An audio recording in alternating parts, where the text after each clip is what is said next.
Good morning, everybody. Welcome to Inquisition Update. My name's Tom Fress. You're listening to FirstAmendmentRadio.com. It's nice to be back with you this morning. We're going to continue our reading and discussion of the book Codeword Barbelon, subtitled 666, Book 2, Antichrist is a Woman, Alive and Well Again, Book 2 of a two-book series built on the thesis of the book of Revelation, that great city which reigneth over the kings of the earth is Vatican City. As strange as that might sound to people who've never heard it before, it's true. We are living in a Roman world built on the Roman model, and at the head of that Roman model is the Roman king, the Pope, who claims by divine right, as the self-proclaimed vicar or replacement of Christ on earth, to rule the world, to rule over the kings of the earth. That the New World Order is not new at all. It's simply the restoration of the Pope's temporal power in the world as King of Kings and Lord of Lords. Now, last week, before we closed our reading of this book to entertain Richard Bennett, I'm going to begin on page 21 for those who are following along in the book. A quote, a very poignant quote by a very prominent American, and he builds on this thesis that it is the Pope, the Roman Catholic Church, that is in control of Washington, D.C. Here's what he says. This is a quote now. In the radiance of the 20th century, nay, the 21st century, we see paganism in full bloom. Now, that's a direct reference to the Roman Catholic Church. We see paganism in full bloom, encouraged by presidents and kings. We find a delegate among the diplomats, and in brackets he says, in America at the nation's capitals. He's speaking of Washington, D.C. He says, we find a delegate among the diplomats in Washington, D.C. taking a sly, underhand part in our politics. And this is a quote taken from Thomas Edward Watson in his work entitled The Roman Catholic Hierarchy, the Deadliest Menace to Our Liberties and Our Constitution. This is 5th edition. It was published in Georgia by the Jeffersonian Publishing Company in 1913. And this is from page 5 and 7 of the work. And later the author says that he'll quote even further from volume 1 of the 1913 edition throughout the book. He says that Washington is controlled by the Roman Catholic hierarchy. And that's been the thesis of Inquisition Update ever since the first day we started some 4 years ago. And over those 4 years, we've produced volumes of evidence to back that assertion. P.D. Stewart, the author of this book, has come to the same conclusion, and he wraps it all up. And I suggest to my listeners that if you don't have a copy of Codeword Barbelon 1 and Codeword Barbelon 2, you can't possibly understand what's happening in this country and the world. And I highly, highly recommend that every one of my listeners get this two-book series. It's a one-stop shop. If you want to know everything about the Vatican Jesuit-led New World Order, if you want to know who's controlling this world, and if you want it for the least amount of money and the least amount of time reading, these two books will give you a college education in what's going on in the world. Now, the author continues, Reader, these are not my words. I wish they were, but since I cannot write as eloquently or as incisively, I gladly adopt them as my own. Speaking of the quote that we just read by Watson. He continues, he says, These words, reader, are from a man far more immense in stature than myself. Thomas Edward Watson, who lived from September 5th, 1856 to September 26, 1922, a lawyer and member of the United States House of Representatives from 1891 until March of 1893, and a vice presidential and presidential non-populist party, which is a breakaway from the Democratic Party. And he said, and while I may not agree with every word expressed by Mr. Watson, I certainly endorse every word of the above. Why have I quoted to you the above passage?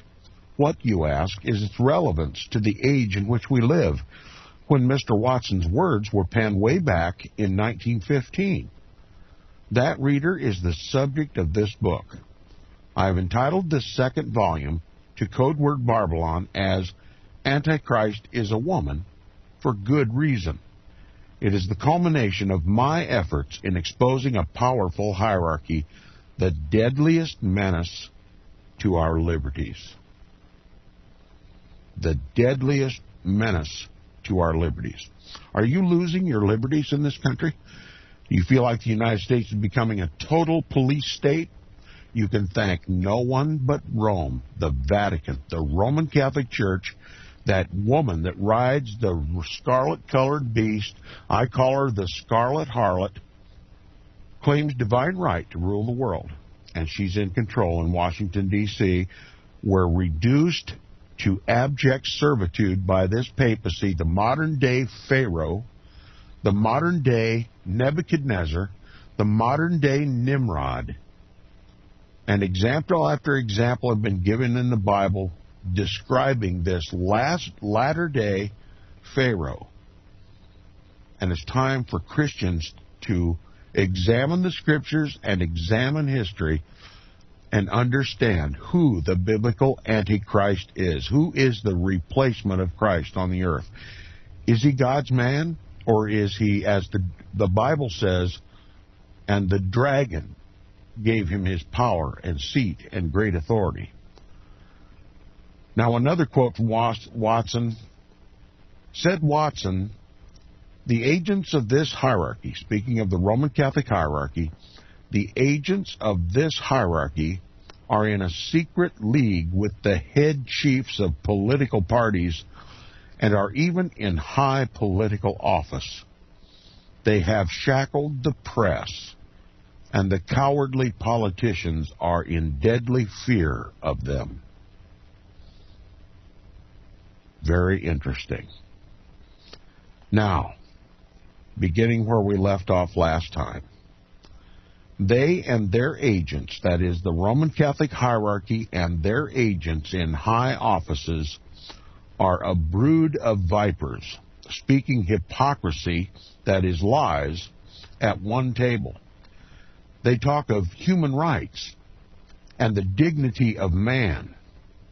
A hypocrisy, said Watson, that might shame Satan himself, unquote.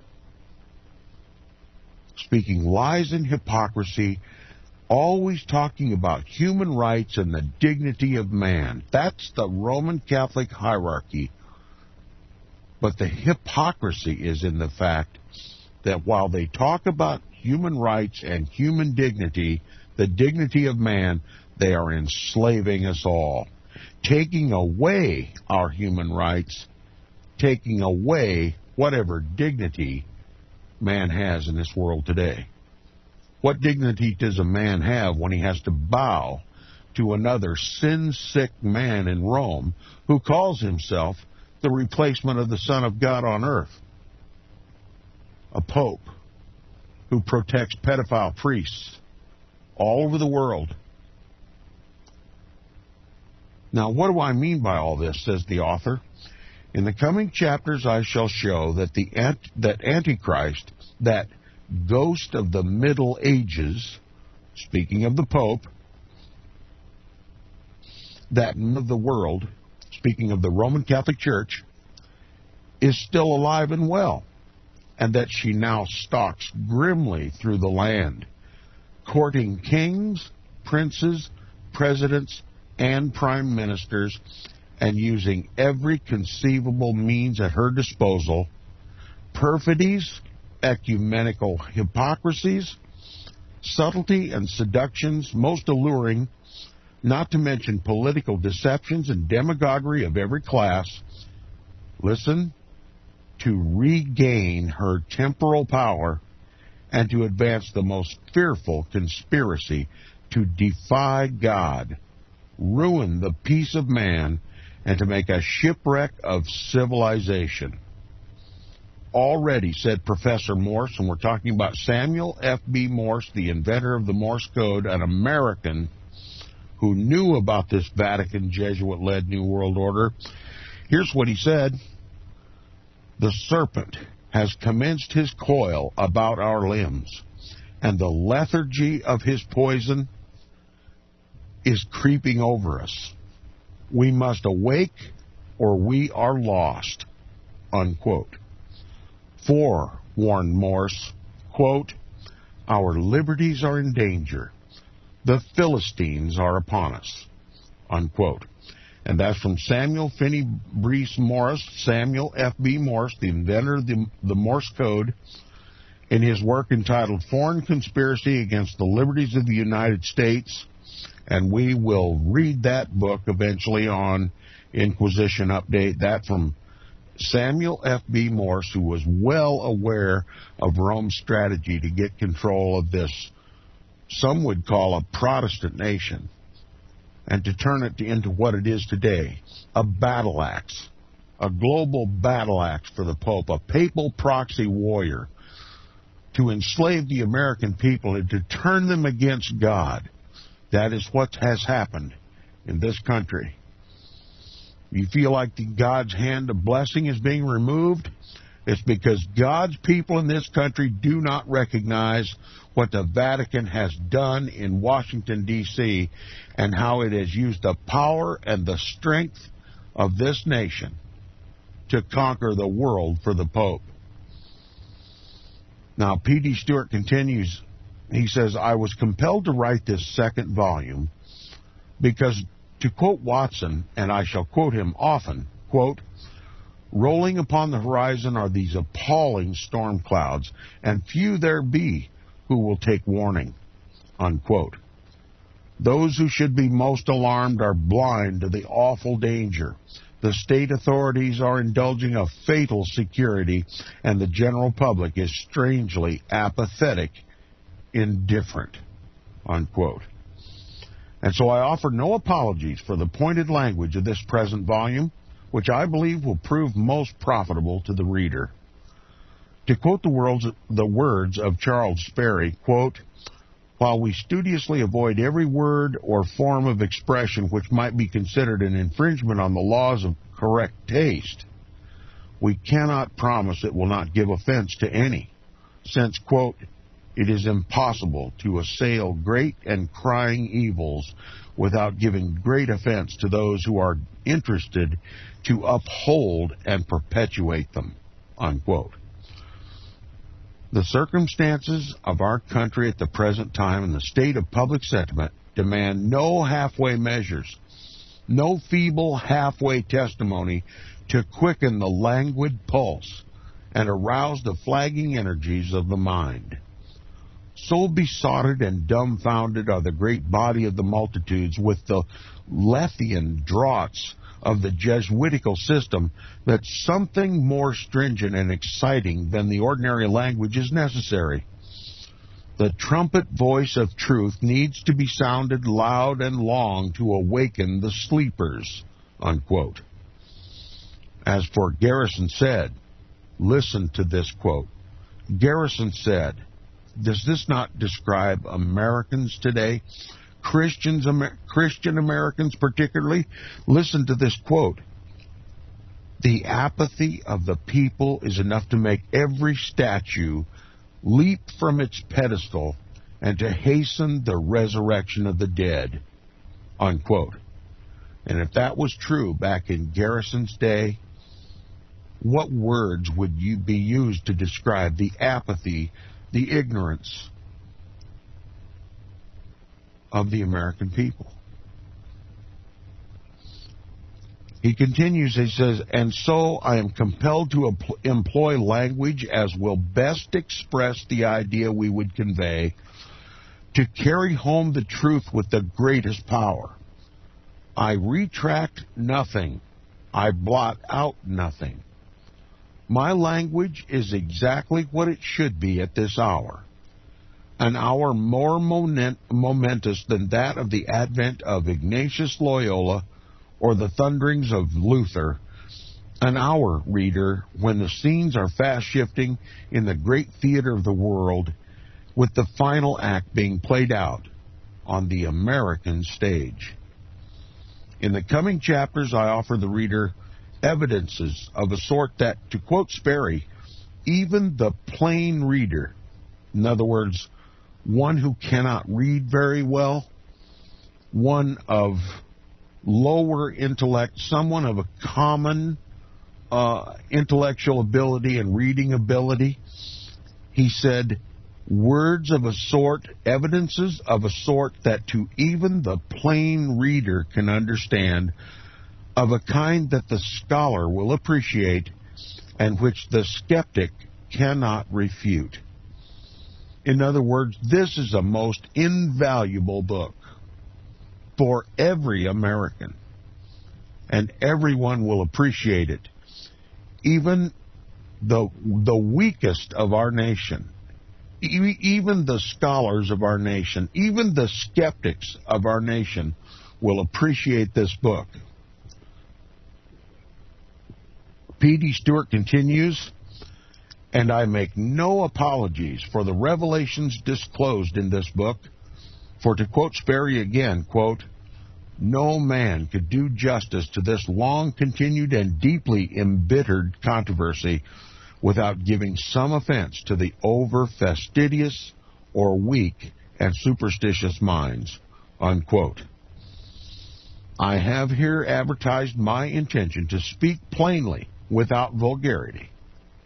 To quote William Lloyd Garrison, quote, I will be as harsh as the truth and as uncompromising as justice, unquote.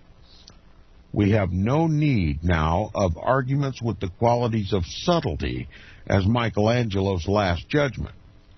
If you are easily offended, do not read this book. With this explanatory parenthesis, I will now proceed to my solicited and allotted labor, which I shall undertake with the utmost alacrity. Now, Chapter 2, page 25. Having concluded the author's preface to the book, we'll now get into the meat and potato.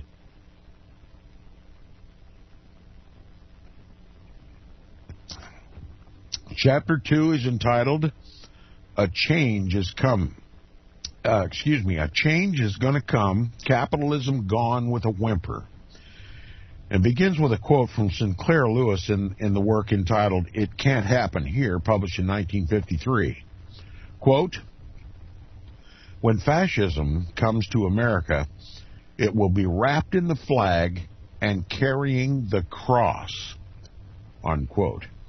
Now, let me just expound a little bit on that quote. Fascism, there's much that the American people have heard and know about fascism, so I won't belabor that point. But the point that is always missed in the description of fascism is that it is clerical, it is hierarchical, and it's controlled by the priesthood, the Roman Catholic priesthood. Fascism is clerical. Fascism is a form of government created by the Vatican, who studies government. And by the way, making good on his claim to be the King of Kings and the Lord of Lords, it is the papacy and his hierarchy who establish and form these forms of government. Each and every one, whether they be fascism, communism, or capitalism, are all social experiments conducted by the papacy, so that the papacy may use one or all in their essential points to form this final Antichrist government that is coming upon the world, called the New World Order. So, now we understand that fascism is clerical. It's a creation of the priests of the Roman Catholic Church. We can understand this quote by Sinclair Lewis when he says, it will be wrapped in the flag and carrying the cross. In other words, it will be a Christian fascism. or a rather correctly, a Catholic fascism. When fascism comes to America, it will be wrapped in the flag and carrying the Roman cross, is what we can take from this. Another quote from Stanislav Mishin from the Rossiyskaya Gazette, that's a Russian newspaper, dated April 2009. Quote, "The final collapse has come with the election of Barack Obama. His speed in the past 3 months has been truly impressive. If this keeps up for more than a year, and there's no sign that it will not, America at best will resemble the Weimar Republic or at worst, Zimbabwe." Unquote. Again, Stanislav Mishin, 2009. Now, for the text of the chapter. On April 1st, 2009, Stanislav Mishin posted an article on his blog entitled Mat Rodina, which means motherland, in Pravda. The official Russian newspaper published Mishin's article on April 27th, following which it has become something of an internet sensation, having been republished and posted on numerous other websites. Here's part of the text of this amazingly cogent and instructive article. Quote, "It must be said that like the breaking of a great dam, the American descent into Marxism is happening with breathtaking speed against the backdrop of a passive, hapless sheeple. Excuse me, dear reader," he says, "I meant people. True, the situation has been well prepared on and off the past century, especially the past 20 years. The initial testing grounds was conducted upon our holy Russia, and a bloody test it was. But we Russians would not just roll over and give up our freedoms and our souls, no matter how much money Wall Street poured into the fists of the fascists. Those lessons were taken and used to properly prepare the American populace for the surrender of their freedoms and souls to the whims of their elites and betters." Who do you suppose the betters are? Okay? In other words, the United States, through Wall Street, financed the Marxists to experiment in social engineering, a method that might be used eventually to take away the rights and liberties of Americans. They were simply using Russia to hone their skills,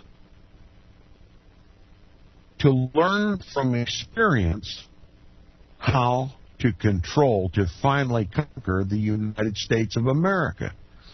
That's the assertion of this Russian Stanislav Mishin. He continues with his quote. He says, "First, the population was dumbed down through a politicized and substandard education system based on pop culture rather than the classics. Americans know more about their favorite TV dramas than the drama in Washington, D.C. that directly affects their lives. They care more about their quote-unquote right to choke down a McDonald's burger or a Burger King burger than for their own constitutional rights. Then they turn around and lecture us about our rights and about our quote-unquote democracy. Pride blinds the foolish. Then their faith in God was destroyed until their churches, all tens of thousands in different branches and denominations, were for the most part little more than Sunday circuses." Now, back to this quote by this Russian writer. "First, the population was dumbed down through a politicized and substandard education based on pop culture rather than the classics. Americans know more about their favorite TV dramas than the drama in Washington, D.C. that directly affects their lives. They care more for their quote-unquote rights to choke down a McDonald's burger or a Burger King burger than for their constitutional rights. Then they turn around and lecture us," speaking of the Russians, about our rights and about our quote-unquote democracy. Pride blinds the foolish. Then the faith in God was destroyed until their churches, all tens of thousands of different, quote, branches and denominations, unquote, were for the most part little more than Sunday circuses, and their televangelists and top Protestant mega-preachers were more than happy to sell out their souls and flocks to be on the quote-unquote winning side of the pseudo-Marxist political or politician or another. Sold out to politicians. And we just learned earlier that it's the Roman Catholic priesthood who controls the politicians.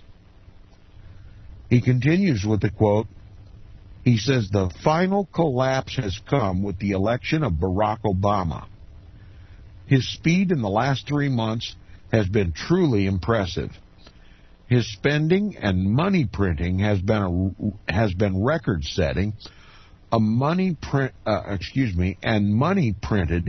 has been a record-setting, not just in America's short history, but in the world. If this keeps up for more than another year, and there's no sign that it will not, America at best will resemble the Weimar Republic, or at worst, Zimbabwe. First came the announcement of a planned redesign of the American Byzantine tax system by the very thieves who used it to bankroll their thefts, losses, and swindles of hundreds of billions of dollars. These make our Russian oligarchs look little more than ordinary street thugs in comparison. Yes, the Americans have beaten our own thieves in the sheer volumes. Should we congratulate them?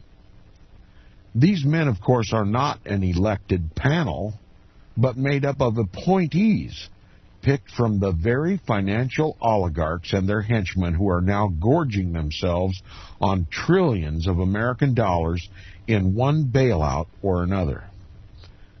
Then came Barack Obama's command of General Motors President, then came Barack Obama's command that General Motors President stepped down from leadership of his company. That's correct, dear reader. In the land of pure free markets, the American president now has the power, the self-given power, to fire CEOs. And we can assume other employees of private companies at will. Come hither, go dither. The centurion commands his minions. So it should be no surprise that the American president has followed this up with a bold move of declaring what he and another group of unelected, chosen stooges will now redesign the entire automotive industry and will even be the guarantee of automobile policies. I am sure that if given the chance, they would happily try and redesign it for the whole world, too. That's exactly what they're going to do. They're working for the Pope. They're managers and administrators for the creation of a global government. And this is why Barack Obama doesn't need to consult the American people. He doesn't work for the American people. He wasn't elected by the American people, and he can't be unseated by the American people. The papacy chooses the kings of the world. That's a precedent that was established at the crowning of Charlemagne in 800 A.D. The papacy has, through the centuries, gained more and more and more authority in the political realm, to the point now where he has restored his temporal kingly power over the kings of the earth that he enjoyed during the Dark Ages. And this is what is so secret. But if you comprehend this, if you can wrap your mind around this, you can understand what's happening in the world today.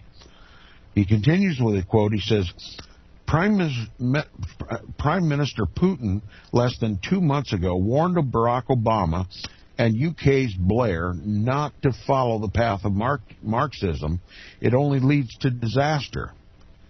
Apparently, even though we Russians suffered 70 years of this Western-sponsored horror show, we know nothing as fools, drunken Russians. So let our quote-unquote wise Anglo-Saxon fools find out the folly of their own pride.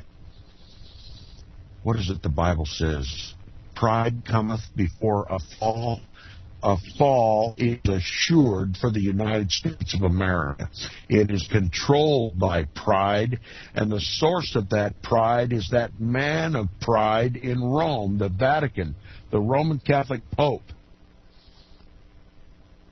He continues, he says, again, the American public has taken this with barely a whimper, but a quote-unquote free man whimper.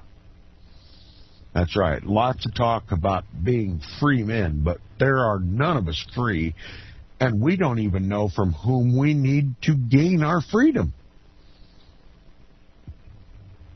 For most Americans, the assertion that the Pope reigneth over the kings of the earth is an absurdity, and especially among quote-unquote Christians. They simply won't hear it. But our Bible plainly reveals that truth. Now, he continues with his quote. He says, so should it be any surprise to discover that the democratically controlled Congress of America is working on passing a new regulation that would give American Treasury Department the power to set quote-unquote fair maximum salaries, evaluate performance, and control how private companies give out pay raises and bonuses? Senator Barney Franks, a social pervert basking in his homosexuality, of course, amongst the modern enlightened American societal norm, as well as that of the general West, homosexuality is not only not looked down upon, but as a life choice, but it is often praised as a virtue, he says, and his Marxist enlightenment has led this effort. He stresses that this only affects companies that receive government monies, but it is retroactive and taken to a logical extreme. This would include any company or industry that has ever received a tax break or an incentive. In other words, our government's taking over business, and our government works for the Pope. That means we have corporate fascism, corporate clericalism, doesn't it? He continues now, the final segment of his quote. He says, the Russian owners of American companies and industries should look thoughtfully at this and the option of closing their factories down and fleeing the land of the red as fast as possible. That's one way to express the United States, isn't it? The land of the red. He says, in other words, divest while there is still value left. The proud American will go down into his slavery without a fight, beating his chest and proclaiming to the world how free he really is. The world will only snicker. Unquote. The above article, American Capitalism Gone with a Whimper, has been quoted with the kind permission of the author Stanislav Mission. This article, reprinted in Russia's Pravda, is as prophetic as it is ironic, in that the article appears in the English edition of Communist Russia's state paper. This article has so much in it, not least a clear warning that Marxism is coming at a breathtaking speed to America. Quote, what a sad state of affairs, unquote, one internet commenter observed. Quote, when the old communist newspaper sees and understands what American liberals do not, unquote. And as Stanislav Mission says, quote, Congress has put up little more than a whimper to the masters. Who are the masters? the Roman Catholic hierarchy. The Pope and his bishops and what Avril Manhattan described as a shadow government. The Roman Catholic hierarchy, its bishops and its priests, are the shadow government in every land. They are the ones who control the politicians in every diocese. And you put that together on a nationwide or on an international basis, on a global scale, you've got the makings for a hostile takeover of the world. And that's exactly what we're seeing. He continues, he says, writes Gerald Celente in the Yonkers Tribune, quote, "The biggest financial bubble in history is being inflated in plain sight. This is the mother of all bubbles, and when it explodes, it'll signal the end to the boom-bust cycle that has characterized economic activity throughout the developed world. Washington and Wall Street described the stupendous government expenditures on rescue packages, stimulus plans, buyouts, and takeovers. All of this terminology is econo jargon, like calling torture enhanced interrogation techniques," unquote. Washington is inflating the biggest bubble ever, the bailout bubble. But when the bailout bubble explodes, the system goes with it. Its sudden and spectacular explosion will create chaos, unquote. Today, America is not only a bankrupt nation, it is the greatest police state in the world, with the largest prison population on the planet and with the largest percentage of the population of any country in prison. That includes all the dictatorships in the communist countries put together. And the author offers a quote when he describes that the United States is a bankrupt nation. Listen to this. The reader may scoff at this notion, but when a nation's cash flow cannot service its current debt payments, then it is technically bankrupt. Likewise, when a nation's liabilities exceeds assets by an amount that cannot be serviced by any conceivable future revenue stream, the nation is insolvent. Consider the evidence. Number one, United States state pension shortfalls run toward $1 trillion. 2, United States municipal pension shortfalls run into the hundreds of billions. Number 3, the United States corporate pension and health care deficits of $1.5 trillion. Number 4, United States 401k savings are a mere $53,000 for each 55-year-old worker. And number 5, the United States national savings rate has been steadily eroded since the early 1990s, falling from 10% to negative 1.5%, a condition last seen at the depths of the Great Depression in 1933. Well-documented statement that America is a bankrupt nation. And he continues, the Americans cannot see the storm clouds rising just under the horizon. But when it comes, it will be a bolt from the blue, a jolt in the dark, a disorientating ambush, and a shock. The result will be that the entire social, religious, and political makeup of America will be radically altered. Let me read this again. Comprehend what I'm saying.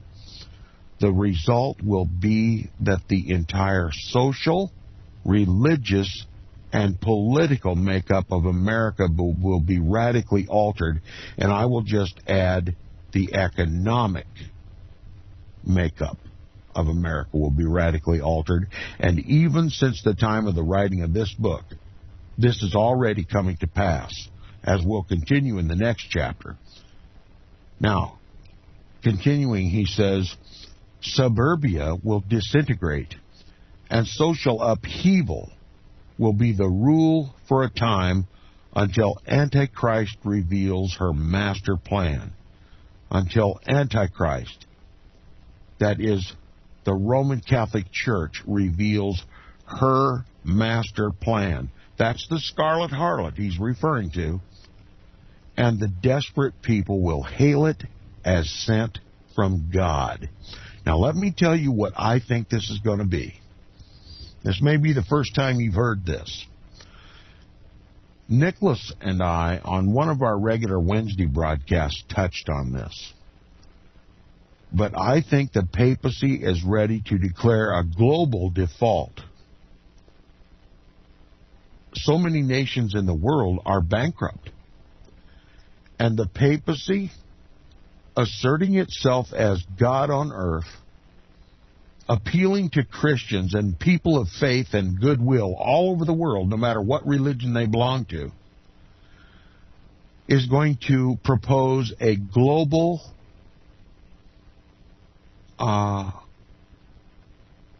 Jubilee. A global Jubilee. The whole world is bankrupt. There's no help or hope except in the Pope. And he's going to suggest that all national and international debts be forgiven. But in addition to that, since the establishment of all these so-called Federal Reserve type banks all over the world in nations, only 5 of which do not have one, they're the axis of evil. Was it North Korea, Syria, Iran, Iraq, and Afghanistan, as I recall. President George W. Bush named them. Those are the nations that are going to be taken over. They're the last mop-up job, and they will even be given these Federal Reserve-type banks, and they're run by the agents of the Jesuits. Okay? They convert everyone's economy over into fiat currency and take real assets to cover the debts. In a sense, or in actual fact, Rome or these Jesuit-controlled banks take gold as their collateral. They simply print money out of paper and ink. The greatest alchemists in world history loan it to federal governments around the world and then take gold as security. Gold and land and natural resources, human resources, until they've consumed the entire country. Rome literally has all the gold and has replaced it with fiat currency, and the whole world is running on a debt-based currency, while Rome holds all the gold. That puts the papacy in the position to offer the world a global economic amnesty, a global jubilee, where all national debts are forgiven.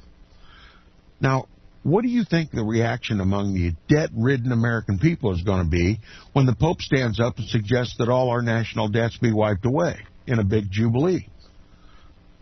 They're going to think that this master plan, this Antichrist master plan, is sent from God